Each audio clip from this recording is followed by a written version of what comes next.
Hello everyone. In last class, I discussed about the structure of the glucose, that is Fischer projection. I discussed also about what is the meaning of capital D, what is the meaning of the capital L. I discussed about when to put, like what is the significance of the plus sign and a minus sign also. So now here, we have to understand that glucose doesn't exist in a straight chain form. Okay, glucose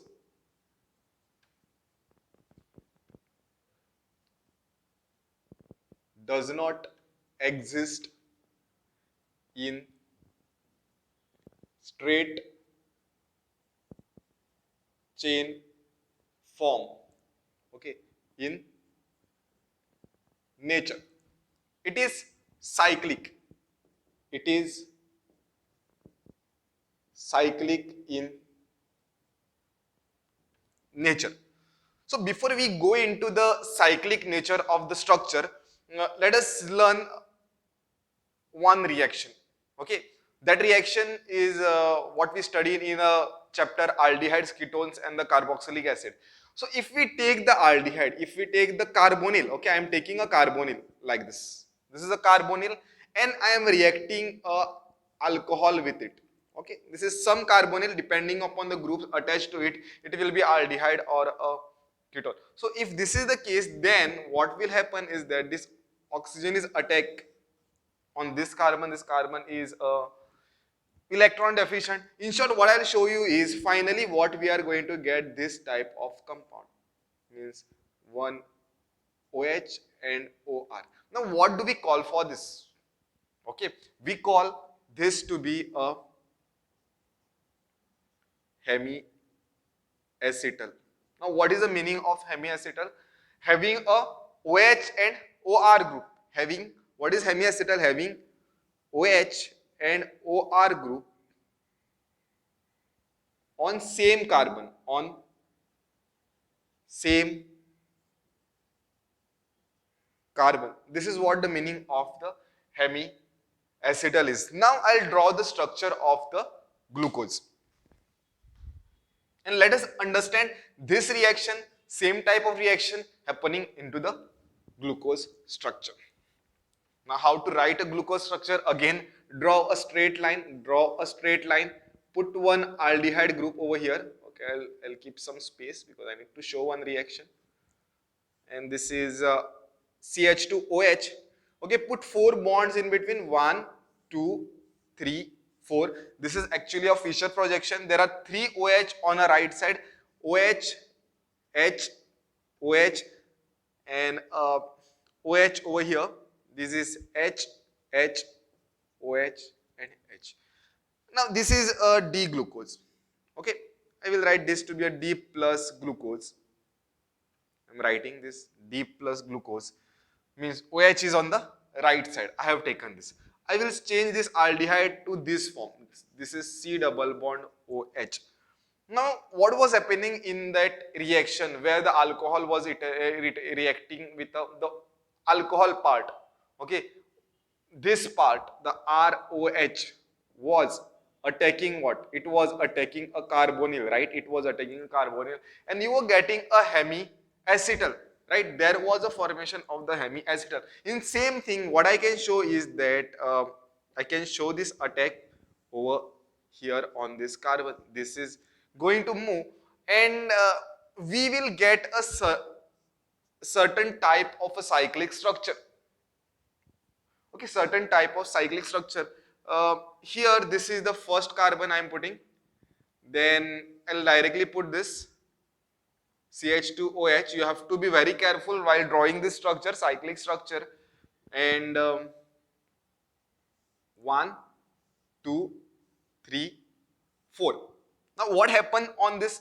Like I will mark this to be a carbon 1, carbon 2, 3, 4, 5 and 6. Now this is my carbon 1, this is my carbon 2, 3, 4, 5, 6. What happened here was the reaction of the formation of the hemiacetal. Now there we were getting a hemiacetal. What we are going to get? We are going to get this oxygen. Okay, okay, I'll put this first. This is OH. Okay, this is OH, then H, this is OH, and this was OH. Okay, let's draw it as it is. And here it is hydrogen, OH, hydrogen, hydrogen.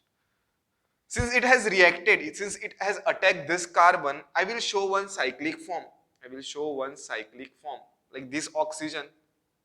Okay, this is not a carbon, although I am showing it a right angle. This is not a carbon. It is a way of showing a hemi acetal bond. This is what we can show.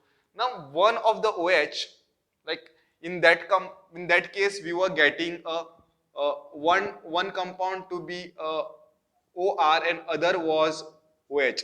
So here on this carbon, what was happening in that case? The earlier case where the reaction between a carbonyl and the alcohol takes place, this type of things we were getting, right?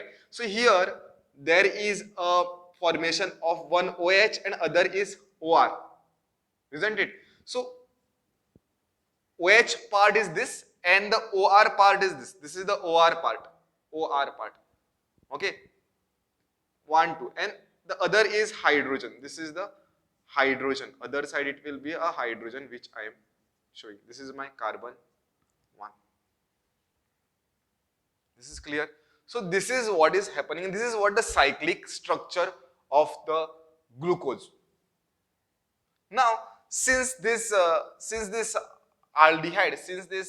aldehyde or hybridization of this carbon is sp2 hybridized, it is planar. Since whenever there is a planar molecule, always there is a possibility that there is a 50-50% of the product, means the attack can take place from the top side, also the 50% of the attack will take place from the bottom side. So there is a possibility that I will get two products. Okay, I will get one more product over here.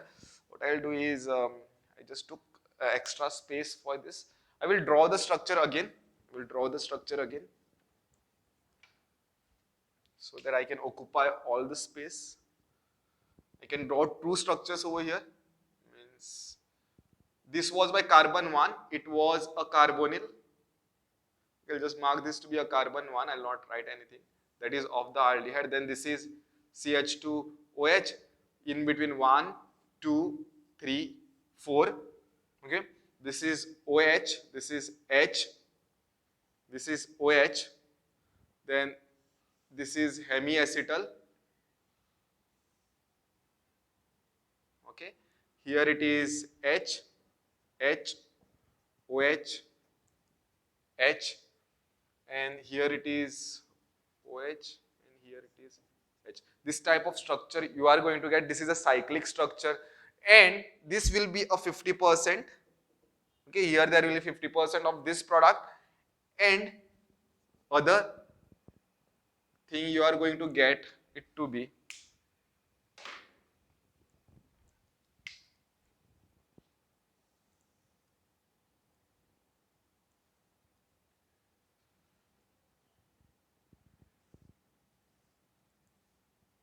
four. In this case, this is my carbon 1. Aldehydic carbon is changing to this form. Second, third, fourth, fifth, and sixth. Right? Here this is my carbon 1, this is carbon 2, 3, 4, 5, and 6. So OH, again the same similar thing.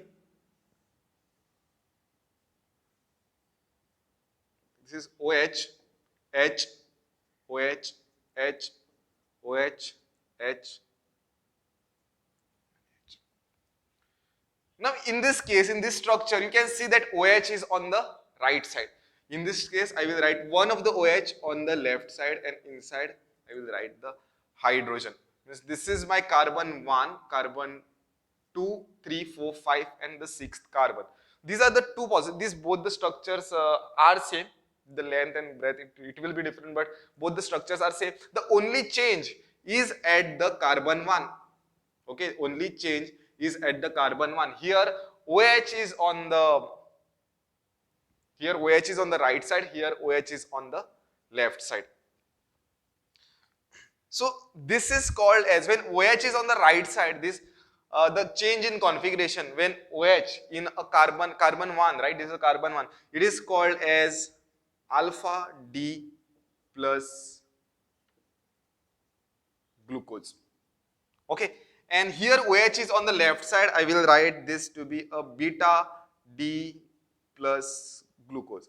Now this is going to remain a same glucose plus only because we started with the, if you see the base structure, then this we started with this plus, but only thing we are going to get these two products. This will be a 50%, this will be 50%. One is alpha and other is beta. So you have to understand what is alpha glucose and what is beta glucose. Means whenever it is alpha, change in configuration at a carbon 1, OH is on the right side, and the beta means OH is on the left side. Same way we also learn what is D form. D and L form means D means when OH is the change in configuration at a carbon 5, OH is on the right side, D, and capital L means OH is on the left side.